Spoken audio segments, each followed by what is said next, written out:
قال شردت في الدنيا وجتني التفاكير، فكرت في حالي وكيف النهاية. الفكر خلاني كما الطير باطير لكنني مأسور داخل بناية. فكرت ايش الحل وايش التدابير، كيف بأطير واصير للناس راية. أريد أكون قدوة للأجيال واصير درس جميل بل وأجمل حكاية. فقال لي وضعي يكفي تفاسير.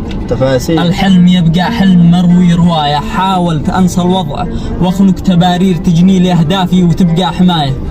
والوضع أحرقني وضعي كملكير يحرق طموحاتي وينهي البداية. يا وقت يكفيني من الوضع تدمير. يا رب حقق للفؤاد كل غاية. حقق للفؤاد كل غاية. صح الله لسانه.